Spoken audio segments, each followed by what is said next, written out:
Hello students, इस class का हमारा पहला टॉपिक है importance of medical statistics. Last class में हम सब ने जो है वो स्कोप ऑफ मेडिकल स्टैटिस्टिक्स किया था, तो इस क्लास में हम स्टार्ट करेंगे इम्पॉर्टेंस ऑफ मेडिकल स्टैटिस्टिक्स। तो मेडिकल स्टैटिस्टिक्स हमने पहले भी पीछे पढ़ा कि जो स्टैटिस्टिक्स है वो डिफरेंट फील्ड्स में जो है वो हमें अप्लाई करना होता है। रिसर्च वर्क्स हो गए, एक्सपेरिमेंटल वर्क्स हो गए, सर्वेज हो गए। उसी तरह जो है वो मेडिकल स्टैटिस्टिक्स जो है वो मेडिकल फील्ड में डिफरेंट फील्ड्स में जो है वो हम अप्लाई कर सकते हैं। तो in anatomy and physiology medical statistics play important role for the declaration of an individual as a healthy or normal by various methods। तो जो एनाटमी है, जो फिजियोलॉजी है, उसमें जो हम मेडिकल स्टैटिस्टिक्स अप्लाई करते हैं वो हम ये बताने के लिए अप्लाई करते हैं, या जो भी हम रिसर्च वर्क करते हैं उसमें हम नॉर्मल वैल्यूज़ को फाइंड आउट करने के लिए जो है वो स्टैटिस्टिक्स अप्लाई करते हैं। For example pulse rate. Last time भी मैंने आपको बताया था कि एवरेज पल्स रेट जो है वो हम कितना लेते हैं, 72 पर मिनट। लेकिन जो एवरेज जो पल्स रेट है इसको 72 पर मिनट कैसे माना गया था? क्योंकि हमने बहुत सारी ऑब्जर्वेशंस की, बहुत सारे एक्सपेरिमेंट्स किए, बहुत सारे लोगों की या बहुत सारे सैम्पल्स की हमने पल्स रेट देखी, उसके बाद हमने उसको स्टैटिस्टिकली अप्लाई किया और जो एवरेज हमारे पास निकल के आया that was 72 per minute.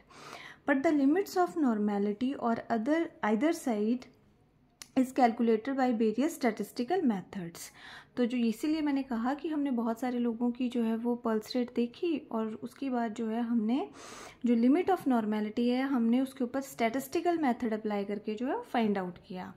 Same technique is used for wait, height, VMI etcetera.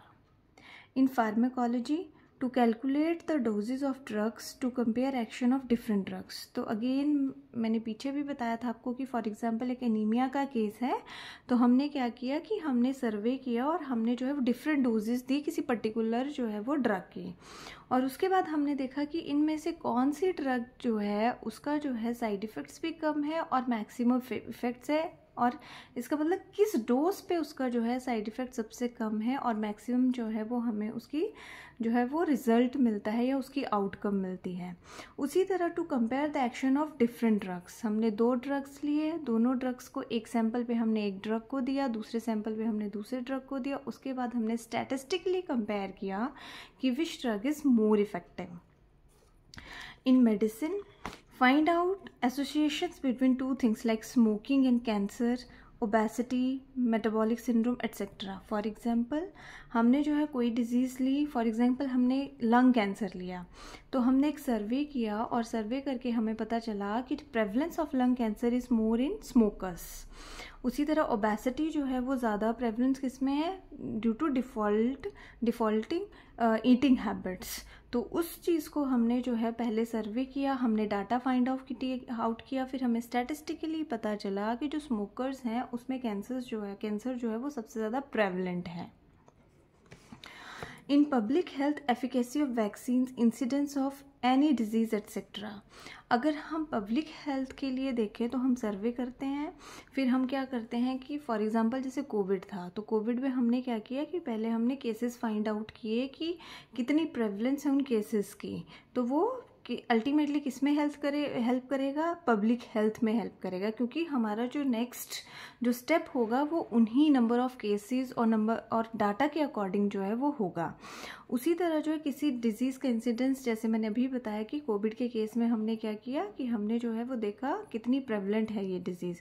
उसी तरह जो है हम पब्लिकली जो है वो वैक्सीनेशन जो है वो लोगों को देंगे, उसके बाद हम देखेंगे, डाटा कलेक्ट करेंगे कि जिन लोगों को हमने वैक्सीनेशन दिया था उनमें जो है वो प्रेवलेंस ऑफ डिजीज़ कैसा है, या जिन लोगों को हमने नहीं दिया था उनमें जो है वो प्रेवलेंस ऑफ डिजीज़ कैसा है। तो ये हम कैसे फाइंड आउट करेंगे, हम करेंगे by statistical methods after collecting the data. In the research, various steps of statistics are used in research purpose. Statistical tests to determine results from experiments, clinical trials and symptoms of the diseases. Use of parametric and non-parametric tests to compare the before and after treatment. तो पीछे मैंने कहा था आपको कि हम क्या करते हैं, डाटा कलेक्ट करते हैं। डाटा कलेक्ट करने के बाद हम उसकी एनालिसिस करेंगे, फिर हम उसकी इंटरप्रिटेशन करेंगे और उसके बाद हम उसकी प्रेजेंटेशन करेंगे। तो रिसर्च में भी बिल्कुल वैसे ही है। पहले हमने एक्सपेरिमेंट किया, चाहे वो लेबोरेटरी एक्सपेरिमेंट है चाहे वो फील्ड एक्सपेरिमेंट है, उससे हमने डाटा कलेक्ट किया। उसके बाद हमने उसको जो है वो एनालाइज किया। एनालाइज करने के लिए हम बहुत सारे जो है parametric and non parametric test जो है वो अप्लाई करते हैं। जैसे मैंने पीछे भी बताया था कि हम T test, pair T test जो है वो अप्लाई करेंगे और उसके बाद हम उसकी जो है वो आउटकम को जो है वो फाइंड आउट करेंगे कि फॉर एग्जांपल कि हमने जो ट्रीटमेंट दिया था उससे पहले जो था पेशेंट कैसा था और जब हमने ट्रीट कर दिया उसको उसके बाद उसकी आउटकम कैसे थी। तो उन दो जो है बिफोर ट्रीटमेंट और आफ्टर ट्रीटमेंट का जो डाटा होगा उसको हम जो है क्यूमुलेटिवली जो है वो टेस्ट यूज़ करेंगे हम, चाहे वो पेयर टी टेस्ट हो चाहे वो अनपेयर टी टेस्ट हो, और उससे हम जो है उसकी फाउंड आउट करेंगे कि वो कितना इफ़ेक्टिव है। फॉर एग्जांपल हमने 10 पेशेंट्स थे, उनको हमने नवायस लॉ दिया। तो बिफोर ट्रायल जो था उसका सब्जेक्टिव और ऑब्जेक्टिव जो सिम्टम्स थे, सब्जेक्टिव सिम्टम्स लाइक पैल्पिटेशन होना, पेलर होना, ये सब सब्जेक्टिव सिम्टम। ऑब्जेक्टिव लाइक जैसे HV ग्राम % जो है वो कम है किसी का, लाइक 8 है, 9 है, 7 है। तो फिर हमने उसको जैसे ही ड्रग दी उसके पहले के क्राइटेरिया और उसके बाद के क्राइटेरिया जो हमें फाइंड आउट होंगे। फॉर एग्जांपल किसी का HV 8 था, 8 से 9 हो गया, 9 किसी का HV था उससे 10 हो गया, किसी का पेलर डिसअपीयर हो गया, किसी की पैल्पिटेशन जो है वो कम हो गई। तो उन चीज़ों को जो है हम स्टैटिस्टिकली कंपेयर करेंगे और उसके बाद हम अपने रिजल्ट या आउटकम पे आएंगे। Generalization for the public to better understand their risk for certain disease such as cancer, IST etcetera. हम डाटा कलेक्ट करेंगे। डाटा कलेक्शन करने के बाद हम जो है वो जनरलाइज्ड एक आउटकम निकालेंगे कि इसका जो है प्रेवलेंस कितना है या ये डिज़ीज़ जो है किस कॉज की वजह से है ज़्यादा प्रेवलेंट है इस पर्टिकुलर डिजीज़ में। और अगर हमने किसी न्यू ड्रग का ट्रायल करना है तो हम क्या करेंगे, हमने एक स्मॉल सैंपल लिया, उसके ऊपर ट्रायल किया, बिफोर और आफ्टर उसके रिजल्ट्स देखे हमने, उसको कंपेयर किया, फिर हमने उसको होल पॉपुलेशन के लिए जनरलाइज्ड कर दिया कि ये जो है ये पर्टिकुलर ड्रग जो है वो जिस पॉपुलेशन में जितने भी हमें पेशेंट्स मिलेंगे वो जो है इस ड्रग को यूज़ करके जो है इस पर्टिकुलर डिजीज़ की जो है वो रेमेडी कर सकते हैं। Helps to facilitates the work of new policies etcetera. जो फॉर एग्जांपल जब हम कई न्यू पॉलिसीज़ निकालते हैं, न्यू पॉलिसीज़ का फॉर एग्जांपल अगर हमने कोई वैक्सीनेशन ही दिया, वैक्सीनेशन के लिए भी हमने जो है मान लो हमने एक पॉलिसी निकाली कि इसको हमने फर्स्ट डोज जो है वो बर्थ पे देनी है, उसके बाद सेकंड डोज जो हमने उसकी जो है वो 1 मंथ पे देनी है, 6 मंथ, 9th मंथ इस तरह देनी है। तो वो हम क्या करेंगे, उसका हम जो है डाटा कलेक्ट करेंगे कि ऐसा करने के बाद हमें जो है वो क्या आउटकम मिली और उसको हम स्टैटिस्टिकली जो है उसकी कंक्लूजन पे निकलेंगे या एनालिसिस पे निकलेंगे या रिजल्ट्स पे आएंगे। नेक्स्ट आता है importance of medical statistics in Ayurvedic research. जो स्टैटिस्टिक्स है किसी भी तरह की रिसर्च हो, चाहे वो जर्नल रिसर्च हो चाहे वो आयुर्वेदिक फील्ड हो, किसी भी फील्ड में जो है वो रिसर्च जो है जो स्टैटिस्टिक्स जो है वो अल्टीमेटली जो है वो हेल्पफुल होगी to collection of data and for the outcomes. तो सबसे पहले इन शरीर क्रिया मीन्स जो अगर हम मॉडर्न से कोरिलेट करें तो it means physiology. According to Ayurveda every person have different prakriti according to which there are many physical and physiological variations can be studied by application of statistics. अगर सबको याद हो तो अभी रिसेंटली हमने एक प्रकृति परीक्षण किया था, तो उसमें हम क्या कर रहे थे कि हम डिफरेंट प्रकृति को फाइंड आउट कर रहे थे। फॉर एग्जाम्पल एक पर्टिकुलर एरिया में वात प्रकृति है, पित्त प्रकृति है, कफ प्रकृति है, तो हमने एक डाटा कलेक्ट किया कि कितने हमें वात के पेशेंट्स मिले, कितने पित्त के, कितने कफ के, कितने वात पित्त, कितने पित्त कफ या कफ वात हमें मिले, और उस डाटा को कलेक्ट करके उस डाटा को जो है फाइंड आउट करके हमने जो है वो स्टैटिस्टिकली जो है उसको एनालाइज किया। डाटा कलेक्शन करके। और अल्टीमेटली हमने जो है एक डाइटरी पैटर्न, एक लाइफस्टाइल चेंजेस, जो एक पैटर्न तैयार किया जो ईजिली अपनी प्रकृति के अकॉर्डिंग पेशेंट जो है वो या इंडिविजुअल जो है वो उसको यूज़ कर सकता है या मॉडिफाई कर सकता है। For example, skin of Vata Prakriti person is Ruksh as compared to the Kapha Prakriti. So this helps to find out whether the nature of the skin is due to chance or natural variations. For example, अगर एक वातज प्रकृति का patient होगा उसकी जो skin होगी वो रुक्ष होगी, मतलब ड्राई होगी, और जो कफ प्रकृति का होगा उसका कंपैरेटिवली इतनी रुक्ष नहीं होगी। तो अगर हमें एक डाटा मिलता है कि इस एरिया में जो है इतनी रुक्ष स्किन मिलती है या इतनी जो है वो नॉर्मल स्किन मिलती है, तो हमें एक nature of climate, nature of जो है वो eating habits, nature of lifestyle वहाँ का पता चलेगा। तो हम डाटा कैसे कलेक्ट करेंगे, वो स्टेटिस्टिकली हम उसको जो है वो कलेक्ट करेंगे। नॉर्मल वैल्यू ऑफ दोष, धातु, उपधातु एंड मल। तो अगर हम जो है वो न्यूमेरिकल वैल्यूज़ या नॉर्मल वैल्यूज़ ऑफ दोष धातु या उपधातु को या मल को जो है वो फाइंड आउट करते हैं, तो वो क्या होगा, वो इटसेल्फ इज द स्टैटिस्टिक्स। इन शरीर रचना का मतलब एनाटमी। अगर हम मॉडर्न पॉइंट ऑफ व्यू से देखें और आयुर्वेदिक पॉइंट ऑफ व्यू से हम इसे क्या कहेंगे, शरीर रचना। तो शरीर रचना में अगर statistics can be applied to define the normal dimensions of various organs, number of structures like bones, arteries, etc. अगर आपको पता हो आचार्य चरक ने, आचार्य सुश्रुत ने, सब ने जो है वो ऑर्गन्स या जो भी हमारे चाहे लिम्स हो, चाहे हमारी फिंगर्स हो, चाहे हमारा हेड है, चाहे फोर हेड है, चाहे हमारी बोन्स हैं, उनकी एक नॉर्मल लेंथ या नॉर्मल वैल्यूज़ दे रखी हैं। तो वो कुछ नहीं है, that is numerical value and that is statistics actually. In rog nidan, to find out normal laboratory values of all the dosh, dhatu and mal etc. to make scales of measurements of assessment of rogas. अगर मैं आपको पीछे भी बताऊं या आगे भी हम पढ़ेंगे कि डाटा कलेक्शन में हम देखते हैं जैसे पेन है, तो पेन को हम एक स्केल देते हैं कि माइल्ड है, मॉडरेट है या सीवियर है। अगर माइल्ड है हम उसको 1 पॉइंट देंगे, मॉडरेट है हम उसको 2 पॉइंट देंगे, अगर सीवियर है उसको हम 3 पॉइंट्स देंगे। तो अल्टीमेटली हमने क्या किया कि जो फीचर्स थे उसको हमने न्यूमेरिकली चेंज कर दिया। और न्यूमेरिकली हो सकता है कि अगर हम उस सीवियर, उस मॉडरेट या माइल्ड में हम एक कोई ड्रग देते हैं तो न्यूमेरिकल डाटा हम कलेक्ट करेंगे पहले और बाद में, और उसको जो हम स्टैटिस्टिकली जो है वो फाइंड आउट करेंगे। To conduct various nidanatmak and upcharatmak trials to study the samprapti of the disease and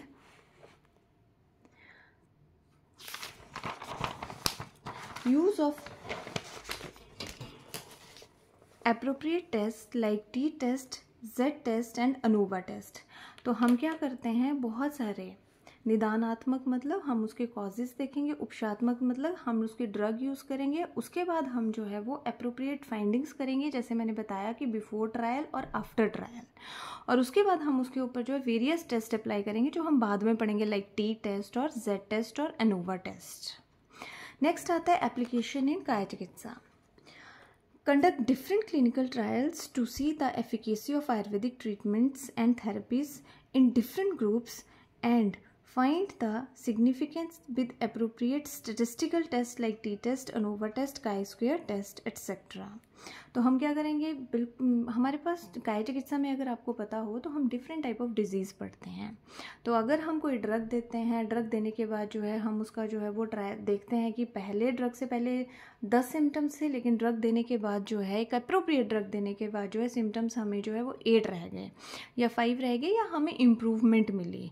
तो इसी तरह उस पर्टिकुलर ड्रग के लिए हम क्या करेंगे, हम एक सैम्पल या एक पॉपुलेशन पे जो है वो ट्रायल कंडक्ट करेंगे और हम देखेंगे कि बिफोर और आफ्टर ट्रायल जो है वो हमें क्या आउटकम्स मिली। फिर उसके बाद हम, जैसे मैंने पीछे बताया कि स्टैटिस्टिकली हम टेस्ट लगाएंगे और हम देखेंगे कि हमें उसका क्या आउटकम मिला, और अल्टीमेटली हम एक कंक्लूजन पे निकलेंगे कि ये ड्रग जो है वो स्टैटिस्टिकली कितनी सिग्निफिकेंट है उस पर्टिकुलर डिजीज़ के लिए। एप्लीकेशन इन द्रव्य गुण। तो पीछे मैंने आपको बताया था कि हम प्रेजेंटेशन ऑफ डाटा कैसे करते हैं, टैबुलर फॉर्म में कर सकते हैं, ग्राफिकल फॉर्म में कर सकते हैं। तो ये चीज़ जो है, ये जो एप्लीकेशन है, ये द्रव्य गुण में जो है वो बहुत इफेक्टिव है। Like tabular presentation of dravya mentioned in Ayurveda according to their rasa, guna, वीर्य, विपाक एटसेट्रा। अगर हम एक ड्रग का रस हो गया, गुण हो गया, वीर्य होगा और विपाक हो गया, उसको भी अगर हम एक टेबुलर फॉर्म में प्रेजेंट करते हैं तो that is also the part of statistics. Application in the field of Ayurvedic research. Each and every data analysis, interpretation and conclusion are found in every research work with the help of statistical analysis and application. Selection of sample, collection of data, interpretation by application of statistics and presentation etc. अगर हम broad spectrum में देखें तो अगर हम आचार्य चरक के दिए हुए फॉर्मूलाज देखें या ड्रग्स देखें या उनके योग देखें या चाहे आचार्य सुश्रुत के देखें, आचार्य बागभट्ट या आचार्य योग रत्नाकर, किसी भी आचार्य के देखें तो उनके ऊपर बहुत ही कम ट्रायल हुआ है अभी. तो अगर हम उसके ऊपर रिसर्च वर्क करें तो सबसे पहले हम क्या करेंगे कि रिसर्च करेंगे, उसके लिए फिर हम एक डाटा कलेक्शन करेंगे. उस डाटा कलेक्शन के बाद हम उसको इंटरप्रेट करेंगे कि ये जो पर्टिकुलर योग आचार्य ने दिया है इसकी कितनी एफिकेसी है, और उसके लिए हम डिफरेंट टेस्ट अप्लाई करेंगे और उसके बाद उसके ऊपर हम स्टैटिस्टिक्स अप्लाई करेंगे और स्टैटिस्टिकली जो हमें आउटकम मिली उसको हम प्रेजेंट करेंगे. तो from my point of view अगर हम स्टैटिस्टिक्स का स्कोप देखें या एप्लीकेशन देखें तो आयुर्वेदा में ह्यूज है इन द रिसर्च वर्क.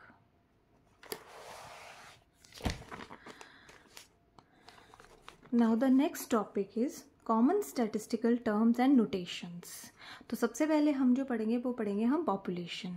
तो अगर हम पॉपुलेशन की डेफिनेशन देखें तो a population is any entire collection of people, animals, plants और things from which we may collect data.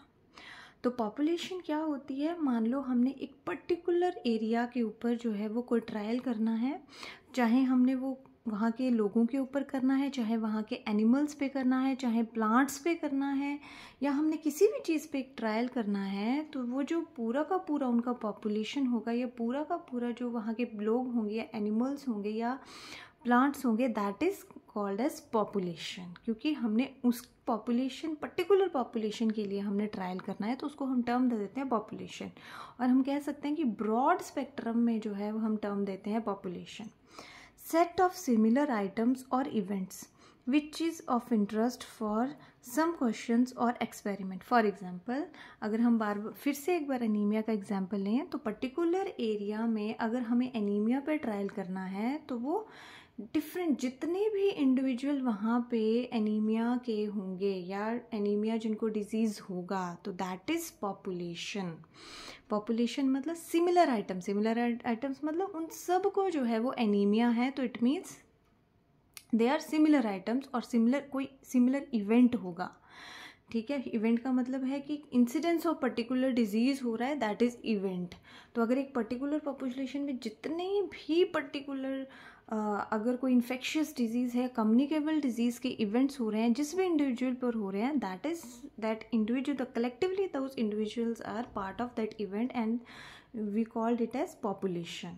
और उसी पॉपुलेशन के लिए हमें जो है वो एक्सपेरिमेंट करना है और हमें अपने क्वेश्चन को फाइंड आउट करना है या हमें देखना है कि हमें एनीमिया पे कौन सी ड्रग जो है वो अप्लाई करनी है या हमें कोविड के लिए जो है वो क्या रिसर्च वर्क करना है या हमें जो है कोई भी इन्फेक्शियस ट्यूबरक्लोसिस के लिए क्या रिसर्च वर्क करना है. तो वो हम किस पे करेंगे, उस पर्टिकुलर पॉपुलेशन पे करेंगे, उस पर्टिकुलर पार्ट ऑफ द जो है उस पॉपुलेशन पे करेंगे जिस पे हमें जो है वो आउटकम फाइंड आउट करनी है.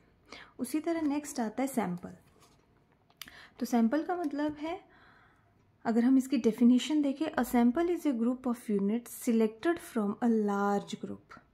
Bye studying the sample it is hope to draw valid conclusion about the larger group. It is the representative of the population. A sample is generally selected by study because the population is too large to study in it entirely. अब sample का मतलब है कि हमने एक बहुत, जैसे हमने ऊपर पढ़ा पॉपुलेशन, एक एरिया के सारे जो एनीमिया के पेशेंट हैं दैट इज़ पॉपुलेशन. लेकिन अगर हमें कोई कहे कि हमने एक पर्टिकुलर ट्रायल करना है, हमने एक पर्टिकुलर रिसर्च करना है किसी एक ड्रग का, तो इट इज़ इम्पॉसिबल कि हम पूरी की पूरी पॉपुलेशन को कवर करेंगे अपने ट्रायल के लिए, कि हम हर एक इंडिविजुअल को बुलाएं। अगर वहाँ पे 1000 इंडिविजुअल है या 1 लाख इंडिविजुअल है या 2 लाख इंडिविजुअल ऑफ एनीमिया है, तो हम उनको बुलाएं और हम उनके ऊपर ट्रायल करें। तो उससे बेटर हम क्या करते हैं, हम सिमिलर आइटम्स के उस पॉपुलेशन से कुछ एक जो है वो इंडिविजुअल लेते हैं और उनके ऊपर ट्रायल करते हैं। और वो क्या काम करता है, that particular group is the representative of that population. Means वो अगर हमने 1000 एनीमिया के पेशेंट में से 100 पेशेंट्स जो है अपने ट्रायल के लिए तो that 100 patients is called as sample of that population. और उसको हम ये भी कह सकते हैं कि that 100 patients are the representative of that population. और उसको हम जब हम अपनी ड्रग को जो है उस पर्टिकुलर सैंपल पे जो है वो ट्रायल करते हैं या रिसर्च वर्क करते हैं हम उसके ऊपर, और जैसे हम रिसर्च करते हैं उसके हम एनालिसिस करते हैं और जो हमें उसकी आउटकम मिलती है, चाहे वो पॉजिटिव आउटकम्स हो उस ड्रग की उसके लिए, चाहे वो नेगेटिव आउटकम हो उस ड्रग की उस सैंपल के लिए, उसको हम अप्लाई करते हैं उस होल पॉपुलेशन के लिए। फॉर एग्जांपल, अगर हमने नवायस लॉ दिया और वो नवायस लॉ जो है वो उन 100 पेशेंट्स पे उसका एक गुड रिजल्ट मिला, तो हम क्या करेंगे, वही नवायस लॉ हम होल पॉपुलेशन के लिए जो है वो अप्लाई करेंगे कि अगर इस पर्टिकुलर ड्रग ने सैंपल ऑफ 100 पीपल पे जो है वो खुद वर्क किया है, तो ये होल पॉपुलेशन पे भी जो है वो अच्छा वर्क करेगा। तो that is sample, means that is representative of that population. हमने 100 रिप्रेजेंटेटिव भेजे कि हम इन पे ट्रायल करें, अगर इन पे ऊपर अच्छा रिजल्ट होगा तो वो होल पॉपुलेशन पे हम जो है वो अप्लाई कर देंगे। Before collecting the sample, it is important that the researcher carefully and completely defines the population, description of the members to be included.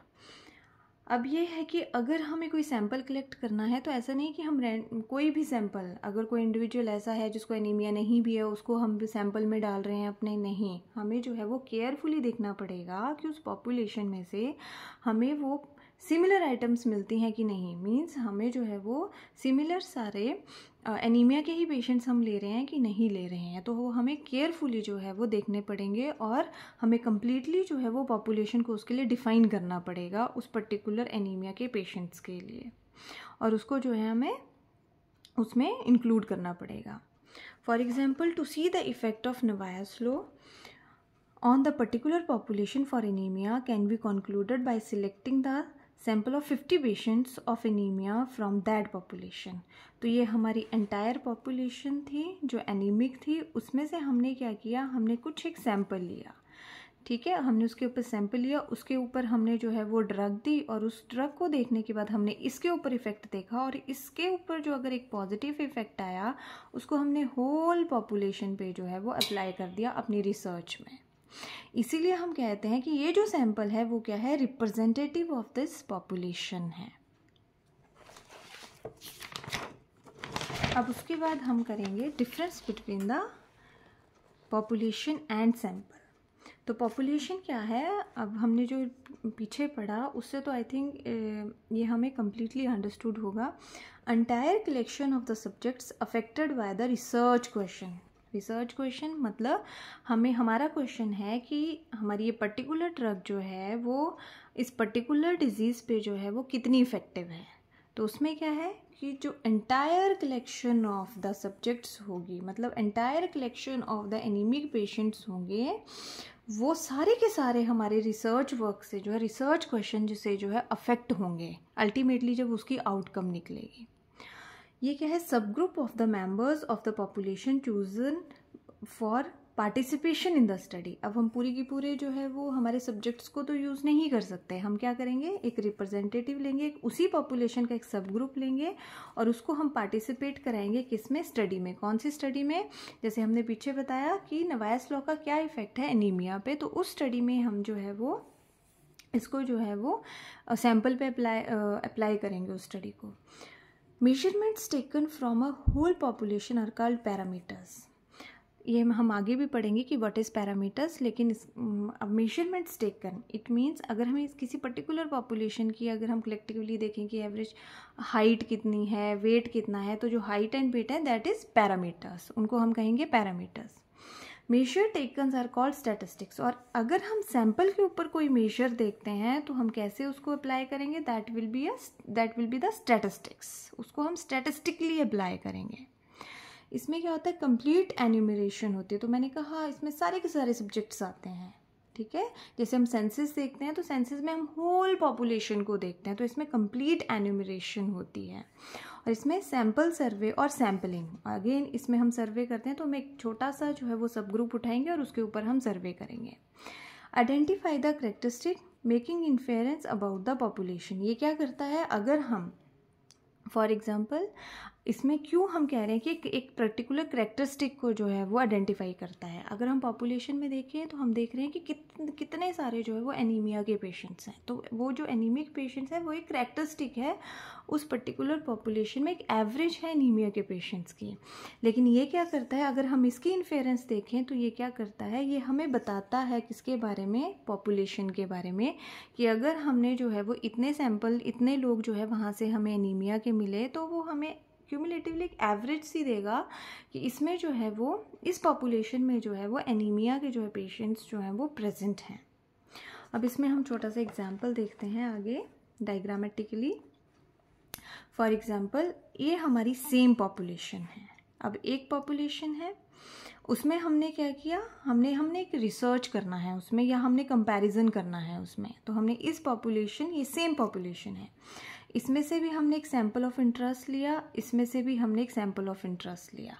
तो इसमें हमने इस सैंपल को जो है, ये सेम पॉपुलेशन से हमने सैंपल लिया है, तो इस सैंपल पे हमने मेडिकेशन का, जो हमने मेडिकेशन पे हमने ट्रायल करना है कि हमारी इस पर्टिकुलर मेडिकेशन का क्या इफ़ेक्ट है, तो उसको हमने मेडिसिन दिया।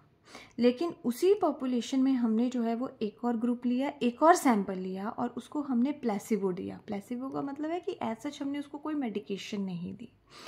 तो जैसे हमने उसको मेडिकेशन दी तो हमने मेडिकेशन के बाद जो है वो उसका यहाँ पे इफ़ेक्ट देखा आफ्टर ट्रायल, और इसमें हमने प्लेसिबो देने के बाद जो है वो आफ्टर ट्रायल जो है इफ़ेक्ट देखा कि प्लेसिबो वाले में जो है वो क्या चेंजेस आए, और जिसको हमने एक्चुअल में जिस मेडिसिन पे हमने ट्रायल करना था हमने वो मेडिसिन दी, उसमें हमें जो है वो क्या आउटकम्स मिली।